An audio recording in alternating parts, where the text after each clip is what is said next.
TV Informativo. Aqui o Vale se vê.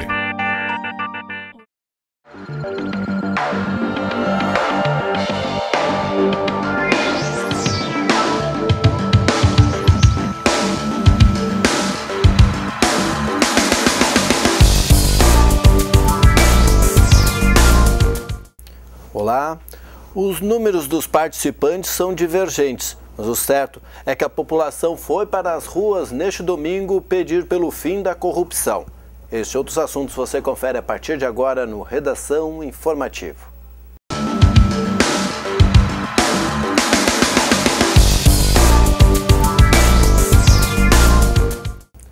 A Polícia Federal deflagrou na madrugada desta segunda-feira uma operação para desarticular uma organização criminosa que utilizava uma seita religiosa para se apoderar do patrimônio de seus fiéis, submetendo-os aos trabalhos forçados em situação análoga à de escravos, abrangendo 3 estados, e foi o que informaram os federais. Os investigadores estimam que o patrimônio recebido em doação dos fiéis chegue a pouco mais de 100 milhões de reais. Cerca de 190 policiais cumpriram 129 mandados judiciais, sendo 3 de prisão temporária, 6 de busca e apreensão, 47 de condução coercitiva e 70 de sequestro de bens envolvendo imóveis, veículos e dinheiro. Foram cumpridos em cidades mineiras, baianas e também de São Paulo. A Polícia Federal apurou que os dirigentes da seita religiosa estariam mantendo pessoas em regime de escravidão nas fazendas onde desenvolviam as suas atividades e rituais religiosos. Ao ingressarem na seita, os fiéis eram convencidos a doar todos os seus bens sob o argumento da convivência em uma comunidade onde tudo seria de todos, e em seguida, obrigados a trabalhar sem qualquer espécie de pagamento. E 2 motoristas foram detidos pela Brigada Militar por realização de rachas. Foi na rua Erno Damer, no bairro Languiru, em Teutônia, no início da madrugada desta segunda-feira. O policiamento recebeu denúncia de crime e que um dos veículos que participava do racha, um EcoSport, teria atingido uma placa. Chegando ao local, os policiais confirmaram as informações e detiveram o condutor da EcoSport, ele de 24 anos, e um motorista de outro veículo que participou das corridas, um jovem de 22 anos que conduzia um Voyage. Eles foram levados para a Delegacia de Pronto Atendimento de Lajeado para o registro do flagrante. E 2 furtos de motocicletas foram comunicados pela Brigada Militar na madrugada desta segunda-feira. Segundo informações do policiamento, um vigilante teve sua Honda CG 125 Fan de cor preta, da placa IWL 2728, furtada na frente da sua casa no bairro das Indústrias, em Estrela. O registro deste caso foi às 3h30 da manhã. Outra moto do mesmo modelo, de cor cinza e placa IPL 4428, foi levada da frente de um bar na rua Tomás Pereira Neto, no bairro Imigrantes, também em Estrela. A polícia registrou a ocorrência à 00h30. Durante as buscas, uma guarnição recuperou outra moto furtada que estava abandonada em um matagal no bairro Oriental. A Honda CG 125 de placa IEX 6357, que tinha sido furtada na noite de sábado em Estrela. E um veículo que havia sido furtado em frente a uma casa de shows foi recuperado pela Brigada Militar. De acordo com a polícia, uma Brasília foi levada da rua Paulo Emílio Thyssen, no bairro Olarias, em Lajeado, por volta da 1h50 da madrugada desta segunda-feira. A guarnição foi acionada pela vítima, um jovem de 18 anos, e iniciou as buscas. O veículo foi encontrado abandonado na BR-386, próximo à altura do quilômetro 347, às 3h10 da manhã. E o depósito de uma empresa de laticínios foi atingido por um incêndio durante a madrugada desta segunda-feira. O combate às chamas no prédio da Laticínios Roman mobilizou guarnições do Corpo de Bombeiros de Estrela, Teutônia e Colinas em mais de 4 horas de trabalho. Conforme os bombeiros, o fogo destruiu cerca de 400 metros quadrados de toda a estrutura do depósito, o que significa 40% do total, atingindo equipamentos e embalagens como papelão e paletes de madeira. Inicialmente, houve suspeita de vazamento de amônia, mas não foi confirmado. 7 combatentes trabalharam na ação e o Corpo de Bombeiros de Teutônia calcula que cerca de 25 mil litros de água foram gastos no total para conter as chamas. As causas do incêndio são desconhecidas e ninguém ficou ferido. E 2 Fuscas foram furtados na madrugada deste domingo no bairro Canabarro, em Teutônia. O primeiro levado foi um veículo prata de placa MAM 8247 de Teutônia. Na sequência, um Fusca branco de placa IEY 3933 também foi levado. As ocorrências foram registradas por volta da 1h30 da manhã. Segundo a Brigada Militar, o primeiro veículo a ser recuperado foi o prata, às 2h45.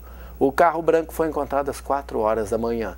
Nenhum suspeito foi identificado e os automóveis estavam abandonados. E foi apresentada a nova proposta do enfrentamento da violência doméstica. Acompanhe na matéria da Justiça Gaúcha do Tribunal de Justiça do Rio Grande do Sul. Mais de 13% dos processos criminais em tramitação no Rio Grande do Sul são relativos a casos de violência doméstica. O dado da Corregedoria Geral da Justiça foi apresentado nesta reunião, que fez parte da programação da 2ª Semana da Justiça pela Paz em Casa, aqui no estado. O encontro teve a presença de representantes da maioria das instituições que trabalham com este problema. Uma delas, o Coletivo Plural, é referência no estado, com um trabalho que ajuda as vítimas em questões como orientações jurídicas, segurança e abrigo. E também para outras questões que são de nível mais das portas de saída, que a gente chama, né? Por exemplo, as questões habitacionais, de educação dessa mulher. Então, todo esse olhar para essa mulher de uma forma integral para que ela consiga definitivamente superar a situação de violência. A pauta principal da reunião foi a proposta do juiz corregedor José Luiz Leal Vieira para a realização de um levantamento entre os municípios do estado, que indique qual é a real estrutura oferecida pelas prefeituras para o atendimento de casos de violência doméstica. Para isso, nós temos que ter a informação, né? Nós temos que saber, até para repassar para os colegas e para que os magistrados consigam fazer um trabalho assim, daquilo que realmente existe. E, então, dentro da proposta que nós estamos aqui realizando, um diagnóstico seguido da elaboração de o que seria uma rede mínima de atendimento nos casos de violência doméstica. Então, é mais ou menos nessa direção, é algo que a gente quer colocar um produto para entregar para todas as comarcas do estado como um auxílio. E aí cada magistrada poderá tomar a sua decisão, poderá dar o seu encaminhamento como bem entender. A proposta da Corregedoria foi aprovada pelos participantes do encontro, que apostam no trabalho em rede como forma mais eficiente de combate a esse tipo de crime. Passa por toda uma questão psicossocial também, por conscientização da mulher sobre os atravessamentos e vieses que levaram as causas a ficar com aquele agressor, quais são as questões também, como ela pode ser encaminhada para o mercado de trabalho, da dependência econômica, da dependência emocional. Então, sobre esse ângulo e esse enfoque é fundamental, eu diria, acalentar de todas as formas a articulação e o trabalho em rede. A avaliação é extremamente positiva, parabenizo o Poder Judiciário por essa iniciativa e o Ministério Público, sem dúvida alguma, é parceiro para esta e outras tantas batalhas aí em prol da luta contra a violência doméstica. A FAMURS, Federação das Associações de Municípios do Rio Grande do Sul, é fundamental para o acesso a informações das prefeituras sobre a estrutura de combate à violência doméstica e confirmou que a entidade é parceira para o levantamento. Parceiros do Tribunal de Justiça para a realização do trabalho da rede, para levantamento do diagnóstico, para levantamento em todos os municípios onde possa existir qualquer tipo de política pública para a mulher e onde não exista, que a gente possa propor enquanto entidade que isso seja uma política de Estado e não uma política que seja colocada em programas eleitorais de eleição em eleição, e aí passa a eleição e é esquecido. A gente quer trabalhar isso como uma política que seja implementada pelos municípios e fique no combate à violência das mulheres. Somos parceiros do Corregedor José Luiz e da causa em rede. Uma briga de casal terminou em tentativa de homicídio na manhã deste sábado no bairro Lajeadinho, em Encantado. Um homem de 46 anos tentou esfaquear a companheira de 34 anos. Segundo a Brigada Militar, ele feriu a mulher com golpes de faca, mas não conseguiu matá-la. Em seguida, deu uma facada no próprio peito. A briga teria ocorrido por volta das 10 horas da manhã e a filha da companheira, uma menina de 13 anos, estava trancada no quarto e ouviu a briga. A polícia foi chamada por vizinhos que também ouviram os gritos. O Serviço de Atendimento Móvel de Urgência, o SAMU, foi chamado para socorrer o casal. O homem foi levado com vida, mas morreu antes de chegar ao Hospital de Caridade Santa Terezinha. A mulher segue internada em estado regular. Acompanhe agora o comentário da nutricionista Elizabeth Weisman. Olá, hoje vou falar de índice glicêmico. O índice glicêmico é um indicador da velocidade com que o açúcar presente em um alimento alcança a corrente sanguínea. Conhecer este conceito é importante para controlar a glicemia do sangue, especialmente no caso dos diabéticos, mas também para quem quer fazer dieta ou pratica esporte. Quando ingerimos alimentos com carboidratos como cereais, massas, arroz, batata, frutas, laticínios e legumes, os carboidratos que eles têm entram na corrente sanguínea com diferentes velocidades. Por exemplo, se o alimento também tiver fibras ou se tiver um tipo de carboidrato que se chama complexo, a velocidade é mais lenta e por isso se diz que tem índice glicêmico baixo. Os alimentos estão divididos em 3 categorias de índice glicêmico. Baixo, quando o índice glicêmico é menor ou igual a 55. Médio, quando o índice glicêmico está entre 56 e 69.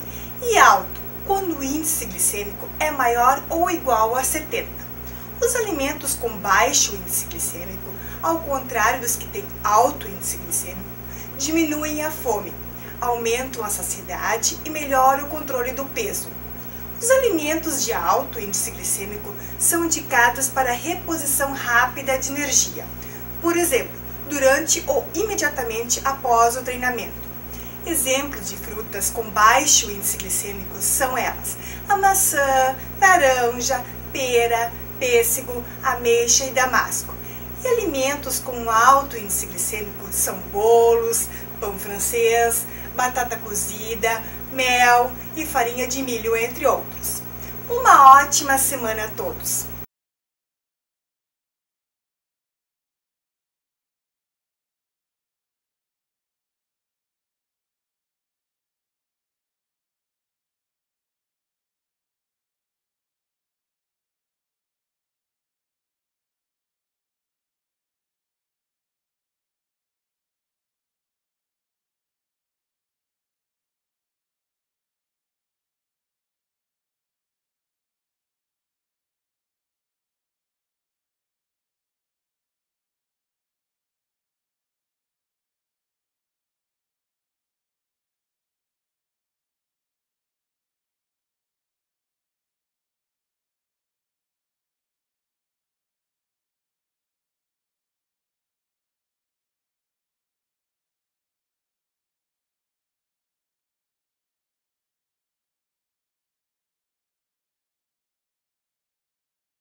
Eram 4 horas da tarde deste domingo quando o hino nacional brasileiro foi executado no meio da rua e cantado por um coro que, segundo a organização, foi formado por 1.500 vozes.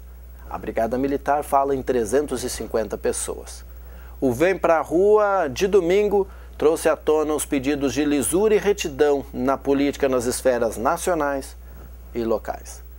O protesto seguiu do Parque Professor Teobaldo Dick, com paradas em frente à Câmara de Vereadores e também na Prefeitura.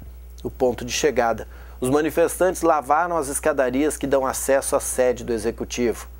Para um dos organizadores do protesto, Guilherme Sé, o movimento local Vem Pra Rua é independente das outras iniciativas nacionais e tem como objetivo pensar global e agir local.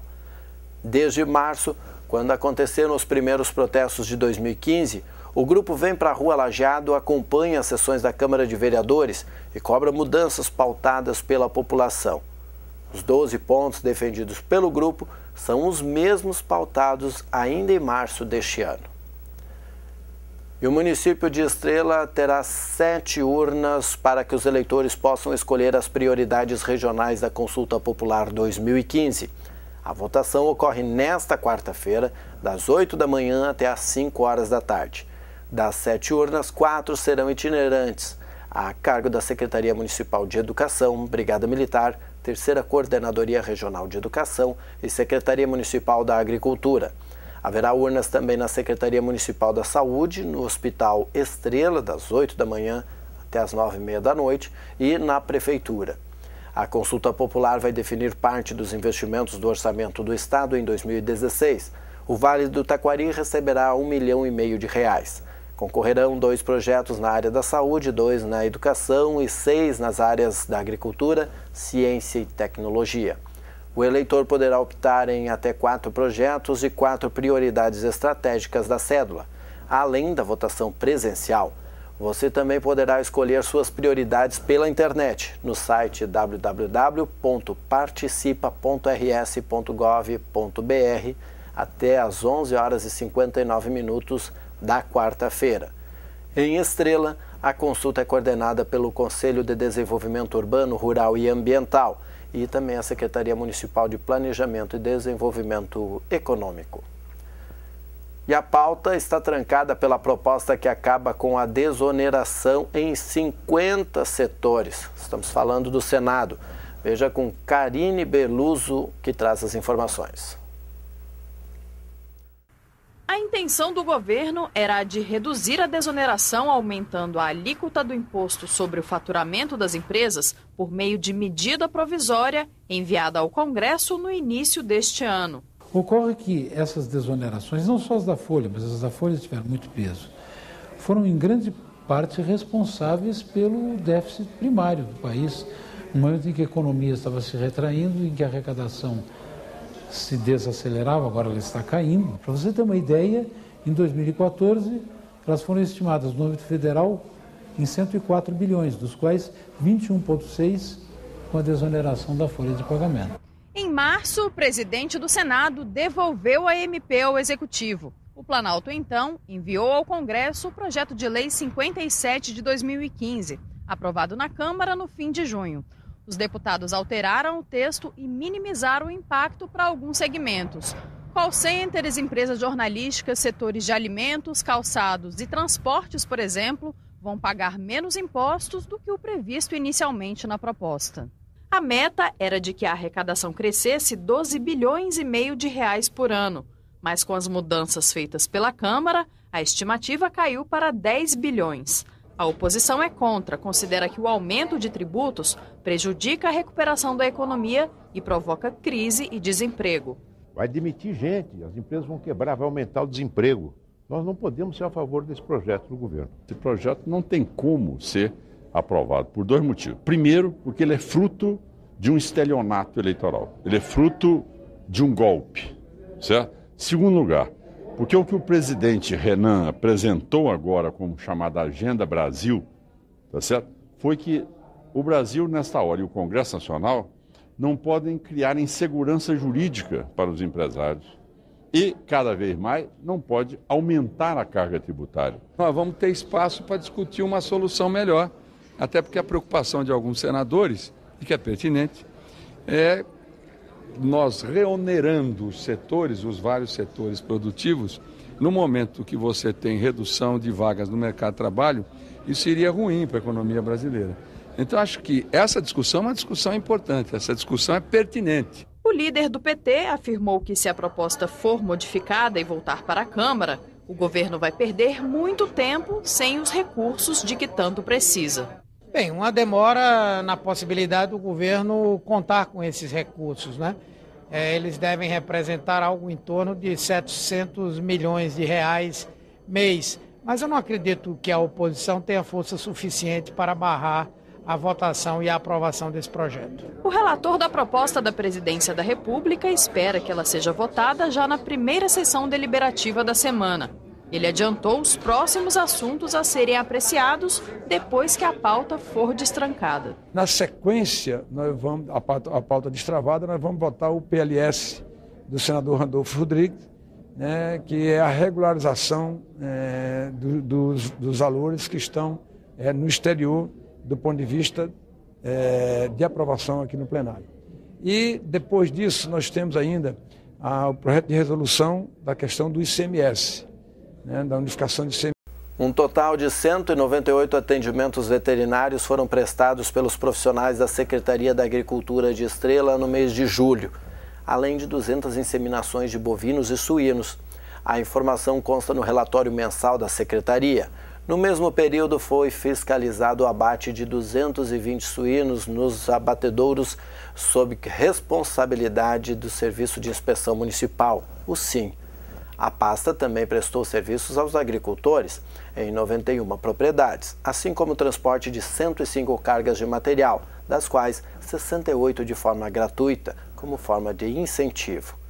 Já os auxílios para custeio na aquisição de calcário, transporte de casca de arroz e aquisição de brita somaram R$ 6.182, beneficiando 14 produtores. Em julho, foram entregues aos produtores os insumos que haviam encomendado. Foram 2.450 sacos de adubo e 1.276 sacos de ureia, no montante de R$ 255 mil. Este valor será financiado pelo Funderal, pelo prazo de 12 meses. Ao todo, foram beneficiados 128 produtores. E a Semana do Estagiário reúne estudantes da Fundação dos Recursos Humanos do Rio Grande do Sul. Veja com Andréa Martins. A Fundação para o Desenvolvimento de Recursos Humanos promove até a próxima sexta-feira, 21 de agosto, a Semana do Estagiário. A abertura do evento, nesta segunda-feira, ocorreu no auditório da instituição em Porto Alegre. Nós entendemos que o estagiário não pode ser o jovem que simplesmente nós encaixamos no mercado e ele volta ou é jogado, de certa forma, ou colocado junto ao setor na administração pública. Ele tem que ter uma preparação melhor, porque aí o início da carreira dele é onde ele começa, onde ele vai ter a sua oportunidade e a sua preparação para o mercado de trabalho. Por isso, da Semana do Estagiário, uma semana que nós temos que preparar o nosso jovem com várias palestras em mídias sociais, preparação para o trabalho, seus direitos e deveres. Então, é a partir desta data, que amanhã é o dia do estagiário, mas hoje, com a abertura da Semana do Estagiário aqui na Fundação de Recursos Humanos, onde é a casa que administra todos os estágios, que nós queremos estar incluindo ele no mercado de trabalho de forma mais justa e com um pouco mais de conhecimento. A Fundação é responsável pela gerência de cerca de 7 mil contratos em 85 órgãos das administrações estadual e municipais. Nesta semana, estão programadas palestras e orientações profissionais a estudantes do ensino técnico, médio e superior. Durante a solenidade, foi lançado um projeto com o objetivo de melhorar a preparação para o mercado de trabalho. Então, o Projeto Integrar é um projeto novo, um projeto piloto, e que, ao longo do tempo, nós iremos adequar de alguma forma o que for preciso, se acertamos ou erramos, mas é um projeto que nós estamos começando e temos a certeza que vai dar certo. E agora um aviso de utilidade pública. Nesta quarta-feira, faltará água nos bairros Jardim do Cedro, Conservas, Santo Antônio e Morro 25, em Lajeado, e também no bairro Passo de Estrela, em Cruzeiro do Sul. O motivo é a falta programada de energia elétrica na rua João Avelino Maia, ou Maria, no bairro Conservas, entre a 1 e 6 horas da tarde desta quarta-feira.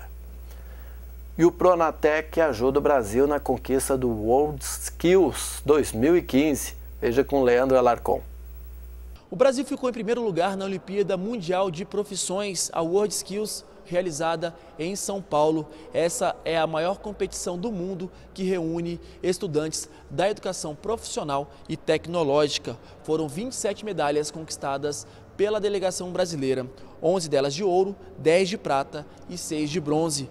25 dessas medalhas foram do Pronatec, o Programa Nacional de Acesso ao Ensino Técnico e Emprego. A competição terminou nesse domingo. A World Skills acontece a cada 2 anos e reúne os melhores estudantes da educação profissional do mundo. De Brasília, Leandro Alarcon. O fim de semana foi de muita informação tecnológica na Igreja Evangélica de Confissão Luterana do Brasil, aqui em Lajeado. O psicólogo Vilney Varzim, de Pelotas, palestrou sobre o tema modernidade, consumismo e espiritualidade. O evento foi realizado em 3 momentos, no sábado de noite, no domingo na manhã e noite, sendo gratuito e aberto a toda a comunidade de Lajeado e região.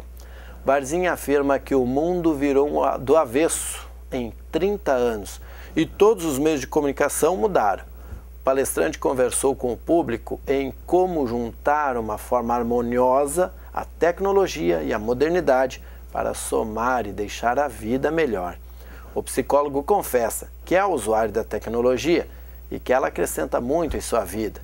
Por morar longe do filho e netos, que residem em Florianópolis, lá em Santa Catarina, os meios de comunicação lhe ajudam a se encontrar com a família. Cerca de 25 mil pessoas acompanharam neste domingo a 27ª Romaria de Nossa Senhora da Assunção em Taquari. São fiéis de toda a região e de diferentes partes do Rio Grande do Sul, que criaram o hábito de ir à localidade do Rincão São José para fazer seus pedidos, pagar promessas e agradecer por graças alcançadas. Eles caminharam cerca de 3 quilômetros que separam a Capela Nossa Senhora das Graças do Santuário da Assunção, onde a imagem da santa teria aparecido no final da década de 1980. Durante o trajeto, foram feitas paradas para reforçar a oração e a fé, consolidada na missa campal ao largo do santuário.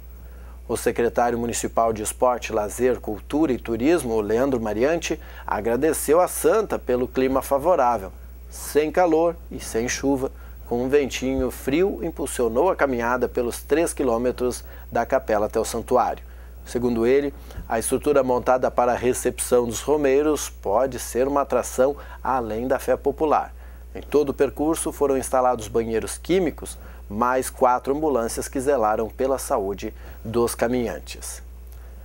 E o Brasil encerra os Jogos Pan-Americanos de Toronto com o melhor desempenho da história. Leandro Alarcon traz os números. O Brasil ficou em primeiro lugar nos Jogos Pan-Americanos que terminaram nesse sábado em Toronto, no Canadá. Ao todo foram 257 medalhas conquistadas pela delegação brasileira, 109 delas de ouro, 74 de prata e outras 74 de bronze. Uma das modalidades que mais se destacou foi o tênis de mesa, que sozinho conquistou para o Brasil 31 medalhas, sendo 15 delas de ouro. 10 dos atletas que conquistaram alguma dessas medalhas já estão classificados para os Jogos Paralímpicos de 2016 no Rio de Janeiro. De Brasília, Leandro Alarcon. Foram prorrogadas até o dia 30 de agosto a submissão de resumos para o 4º Simpósio Internacional Diálogos da Contemporaneidade, que será realizado na Univates de 14 a 18 de setembro. O evento tem como tema Tecnociência, Humanismo e Sociedade e se propõe a pensar a contemporaneidade e seus desafios nos campos técnico-científico, humanístico, ético-ambiental, político, artístico e social, mediante a contribuição de pesquisadores, professores, estudantes, artistas e demais atores sociais que, com suas experiências pessoais, se dispunham a refletir e a pensar possibilidades para uma realidade tão complexa. A programação será composta de apresentações de trabalhos científicos nos grupos de trabalho e por palestras, incluindo a participação da doutora e livre docente da Universidade de São Paulo, Lúcia Santa Helena, do Dr. Alfredo Rocha de la Torre, da Universidade de São Boaventura, na Colômbia, e do Dr. Álvaro Sanches, da Universidade de Sevilha, na Espanha. O simpósio também será integrado às semanas acadêmicas dos cursos do Centro de Ciências Humanas e Sociais, cujas programações serão divulgadas em breve. A submissão de recursos pode ser realizada para os grupos de trabalhos Sustentabilidades Contemporâneas, Tecnologia, Educação e Comunicação, Arte, Corpo e Escritura, Direitos Humanos e Migrações Contemporâneas. O envio deve ser feito para o e-mail dialogos@univates.br. Mais informações podem ser obtidas no site www.univates.br/diálogos.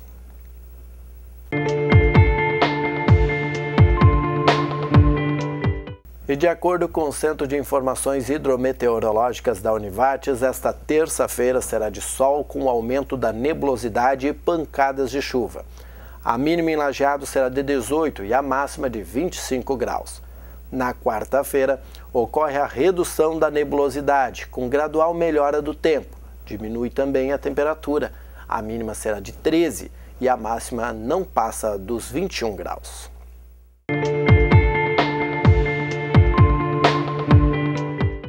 Mais 17 cães ganharam um lar após a feira de adoção realizada sábado junto ao estacionamento do Desco Super Atacado em Lajeado. Promovida pelo Centro de Controle de Zoonoses e Vetores, vinculado à Secretaria do Meio Ambiente, e a Rede MEC, detentora do Desco, e em parceria com a Pedigree, a feira Adote um Amiguinho foi um sucesso e bateu recorde de adoções. Dos 20 animais levados para a feira, apenas 3 não foram adotados. Todos que adotaram receberam kit Pedigree com camiseta, ração, pote de ração e água. Também foram sorteados 2 colchonetes especiais para os cachorros e entre os 17 que foram adotados. Como de costume, a equipe do Centro de Zoonoses realizou a chipagem gratuita de cães. Paralelamente às adoções, o mascote amigão marcou presença e também foram prestadas orientações quanto à posse responsável, a importância da microchipagem, vacinação, esterilização, maus tratos e demais esclarecimentos sobre zoonoses e vetores. Além disso, a feira contou com um espaço onde as crianças ganhavam canetinhas e desenhos de cães para colorir. Este foi o Redação Informativa desta segunda-feira, 17 de agosto. Na sequência, vem o Papo de Boleiro. Nós voltamos em edição inédita nesta terça-feira, às 6h30 da tarde. Você acompanha a nossa programação também no www.tvinformativo.com.br.